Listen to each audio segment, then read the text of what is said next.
নমস্কার, সবাই কেমন আছেন? আশা করছি সবাই খুব ভালো আছেন আর আমিও ভালো আছি। ড্রিম লাইফ বিউটির আরও একটি নতুন ব্লগে আপনাদের সবাইকে জানাই স্বাগত। ঘড়ির কাঁটায় বাজে এখন সকাল 10টা আর এখন থেকেই আজকের ব্লগটা আপনাদেরকে সঙ্গে নিয়ে শুরু করছি। আশা রাখছি আজকের ব্লগটা আপনাদের কাছে খুব ভালো লাগবে। যথারীতি সকালে রান্না বান্না সমস্তটা কমপ্লিট হয়ে গেছে। তারপর সোনার বাবা গিয়েছিল বাজারে, তো বাজার করে চলেও এসেছে আর আমি সেই বাজারগুলো নিয়ে এখন গোছাতে বসে পড়েছি। ঝুড়ি একদমই খালি, কয়েকটা আলুই পড়ে রয়েছে আর বাদবাকি কোনো কিছুই ঘরে ছিল না। তো বাজার করে এনেছে, তো এখানে সেই বাজারগুলো গুছিয়ে নিচ্ছি। আগের আলুগুলো এক সাইডে রাখলাম, কারণ আগের আলু আর এখনকার আলু একসঙ্গে মিশিয়ে দিলে ওই আগের আলু আর খাওয়া হবে না, এখনকার নতুন আলুগুলো খাওয়া হয়ে যাবে। তো দেখা যাবে কি 2-1টা আলু নষ্ট হয়ে যাবে। তবে আমাদের বাড়িতে অন্যান্য সবজির থেকে আলুই যেন একটু বেশি লাগে, বেশি বলতে খুব বেশিই লাগে। মানে আমরা সবাই আলু খেতে প্রচণ্ড ভালোবাসি। যে কোনো তরকারিতে তো আলু তো দেয়াই হয়, আলু ছাড়া যেন ভালোই লাগে না। তাছাড়াও ছোটদা বলে তোমরা তরকারিতে যে পরিমাণে আলু দেবে তার থেকে একটা আলু আমার জন্য বেশি দেবে। সেই মতো একটু বেশি করে আলু দেওয়া হয়। তবে শাশুড়ি মা আলু দিলে খুব একটা পছন্দ করে না, বলে তরকারিতে বেশি আলু দিলে নাকি তরকারির স্বাদ নষ্ট হয়ে যায়। কিন্তু আমরা তো বাঙালি, আর বাঙালির তরকারি মানে আলু। বাঙালি তো আলু খেতে প্রচণ্ড ভালোবাসে। আর আমাদের বাড়িতে কারোরই সেরকম সুগার নেই।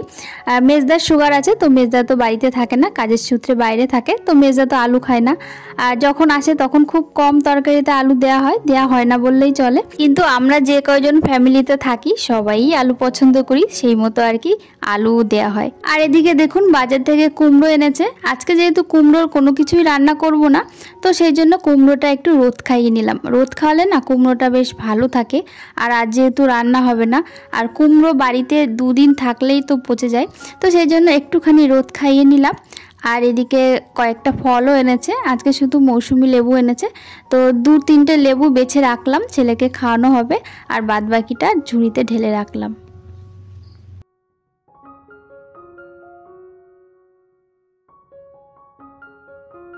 আজকে রোদের তাপটা একটু বেশি মনে হচ্ছে, তো সেই জন্য বালিশ কয়েকটা না ছাদে একপাশে রোদে দিয়ে এসেছি। ছাদে তো এখন টিনের শেড লাগিয়ে দিয়েছে, তো সেই জন্য রোদ তো সারা দিন খাওয়াতে পারবো না।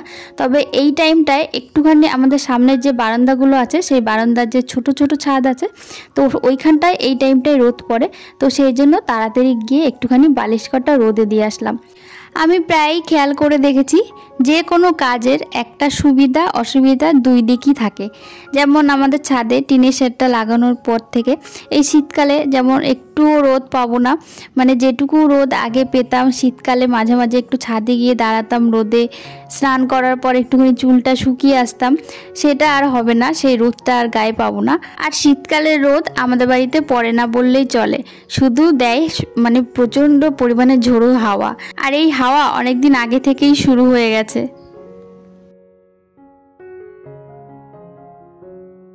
ঘরে বিছানার চাদরটা পাল্টে দিলাম, তারপর আবার রান্নাঘরে চলে এসেছি। রান্না বান্না তো এখন শুরু করতে হবে, নাহলে আবার তাড়াতাড়ি শেষ করা যাবে না। আর এই যে ছেলের জন্য কয়েকদিন হলো দুধ নেওয়া শুরু করেছি। ছেলে তো মাঝে একদমই দুধ খেতে চাইতো না, তবে জোর জবরদস্তি করে এই একটু একটু করে দুধ খাওয়ানো হয় সন্ধ্যাবেলার দিকে। আমার ছেলে জানেন তো লিকুইড যে দুধটা হয়, মানে এই দুধটা একদমই খেতে চায় না, কিন্তু দুধের তৈরি সমস্ত প্রোডাক্ট ও ভীষণ ভালোবাসে। যেমন বাড়িতে পিঠে, পায়েস, তারপর অন্যান্য যত জিনিস বানানো যায়, পনির, এসব ভীষণ ভালোবাসে। কিন্তু এই লিকুইড ফর্মে যে দুধটা, এটাই খেতে পছন্দ করে না। যেমন সন্ধ্যাবেলার দিকে বা সকালবেলা খাওয়ার পরে 1 গ্লাস দুধ গরম গরম যে চুমুক দিয়ে খাবে, সেই ব্যাপারটা ওর মধ্যে নেই। আর ও তো এখন ছোট, আর এখন যেহেতু ওর একটা গ্রোথ হচ্ছে, তো কদিন পর পরই না পায়ের মধ্যে ব্যথা হয়, যন্ত্রণা হয়, সেই মতো আর কি পা টিপে দিতে হয়। মাঝে মাঝেই বলে আমার পায়ের মধ্যে যন্ত্রণা হচ্ছে, তো এটা হচ্ছে গ্রোথের জন্য হয়। তো সেই পায়ে ব্যথার ভয় দেখিয়ে এখন সন্ধ্যাবেলার দিকে একটু একটু করে দুধ খাওয়াতে পারি। আর এখন একটু বলার পরে একটু একটু করে খায়ও। তো এই খাওয়াটা দেখে আমার বেশ ভালো লাগছে যে সব বাচ্চাদের একটা প্রধান খাবার হচ্ছে দুধ, আর সেই খাবারটাই যদি আমার ছেলে না খায় তাহলে কি করে হবে বলুন তো। তো যাই হোক, এদিকে রান্না বান্না শুরু করে দিয়েছি। তো আজকে রান্না করব হচ্ছে ভেন্ডি ভাজা, তার সঙ্গে পালং শাক, আর করব জলপাইয়ের চাটনি, আর করব চিকেন।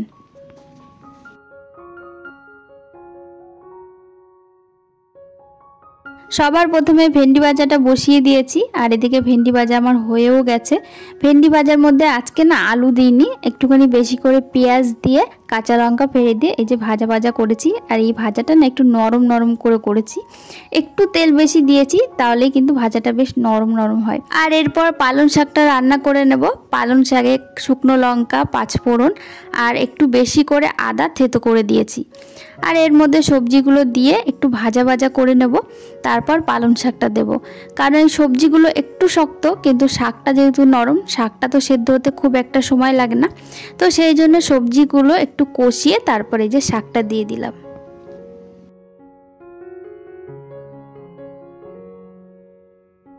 এখন তো জলপাই উঠেছে, শীতকাল, তো শীতকালে জলপাইয়ের চাটনিটা প্রায় আমাদের বাড়িতে করা হয়। আর আমাদের বাড়িতে চাটনি মানে আমের হোক বা জলপাইয়ের হোক, ঝোল ঝোল চাটনি। এই চাটনিটা চুমুক দিয়ে খেতে বা ভাত দিয়ে লাস্টে মেখে খেতে আমরা সবাই ভীষণ ভালোবাসি। তো যেদিনই চাটনি করা হোক না কেন সেদিনই এই ঝোল ঝোল করে চাটনি করা হয়। আর এরপর বাকি রয়েছে চিকেন, তো চিকেনটাই এখন রান্না করে নিচ্ছি। আজকে একটু অন্যরকমভাবে চিকেনটা রান্না করছি। চিকেন আর আলুটা একটুখানি তেল দিয়ে আমি ভেজে নামিয়ে রেখেছি আগে, আর তারপর এই যে মশলা কষিয়ে তারপর চিকেনটা দিয়ে কষিয়ে রান্না করছি। আর আজকে জানেন তো হাতে আর মশলাগুলো বাটিনি, একেবারে মিক্সিতে সমস্ত মশলা একদম বেটে নিয়েছি, যেহেতু একটু তাড়াহুড়ো ছিল সেহেতু। আর এদিকে মশলাটা ভালো করে আমি কষিয়ে নিয়েছি। আর এরপর ওই যে ভাজা চিকেনটা দিয়েছি, দিয়ে এবার সমস্ত কিছু খুব ভালো করে কষিয়ে রান্না করব। আর এইভাবে চিকেন রান্না করতে গেলে একটু টাইম লাগে, তবে সমস্ত চিকেনটা ম্যারিনেট করে বা তেলের উপর দিয়ে তারপর মশলাগুলো দিয়ে রান্না করলে কিন্তু অনেকটাই কম সময় লাগে। তবে আজকে অনেকটা সময় ধরে চিকেন রান্না করার পর চিকেনটা খেতে কিন্তু দারুণ হয়েছিল।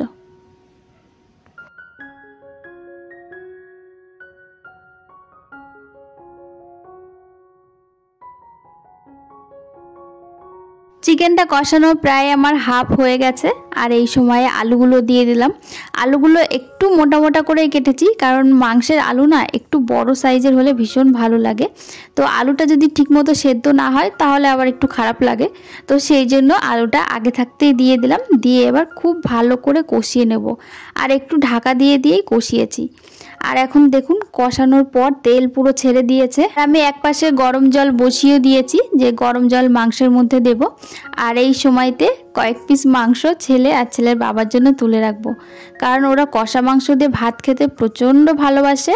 তো সেই জন্য যখনই মানে মাংস রান্না করা হোক না কেন ওদের জন্য 4-5 পিস মাংস তো তুলে রাখতেই হয়। আমাদের এই বাড়িতে জানেন তো মাংস খুব কম রান্না হয়। আমার বিয়ের আগে তো মাংস হতোই না, মানে হলেও ওই হয়তো বছরে 1-2 বার, কিন্তু আমার বিয়ের পরে আস্তে আস্তে মাংস রান্না শুরু হয়েছে। আর এখন ছেলে হওয়ার পর তো প্রায়ই হয়। তো যাই হোক, এদিকে আমার রান্না বান্না সমস্তটা কমপ্লিট হয়ে গেছে। সমস্ত রান্নাঘর থেকে টেবিলের উপর গুছিয়ে রেখেছি। আর চলুন রান্নার ফাইনাল লুকটা আপনাদেরকে দেখিয়ে দিই। তো এখানে এই যে ভেন্ডি ভাজা, তারপর আছে পালং শাক, আর আগেই তো চাটনিটা দেখিয়ে দিয়েছি। আর এখানে আছে মাংসের ঝোল, মানে খুব একটা ঝোল রাখিনি। আর এখানে রয়েছে কষা মাংস বাবা আর ছেলের জন্য। আবারও আপনাদের সামনে চলে আসলাম অনেকক্ষণ বাদে। এখন বাজে হয়তো ওই সন্ধ্যা 7টা। ছেলেকে পড়তে পাঠিয়ে দিয়েছি, আর আমি আর ছোটদা দুজনে মিলে এসেছি একটু কাঁচরাপাড়ায়। তো কয়েকদিন ধরে ভাবছিলাম একটা ফ্রিজ কিনবো। তো ফ্রিজটা প্রচণ্ড দরকার, মানে শাকসবজি রাখার জন্য। বিশেষ করে শাকসবজি বাজার থেকে আনলে না একদিনের বেশি থাকলেই নষ্ট হয়ে যায়। আর এখনকার ব্যস্ততম দিনে ফ্রিজ হচ্ছে অতি প্রয়োজনীয় একটি জিনিস। তো এখানে আমরা ফ্রিজ সিলেক্ট করে নিয়েছি, পছন্দ হয়ে গেছে। কাল হয়তো ডেলিভারি করবে, তো তখনই আপনাদের সামনে দেখাবো। তো চলুন আজকের ব্লগ এই পর্যন্তই।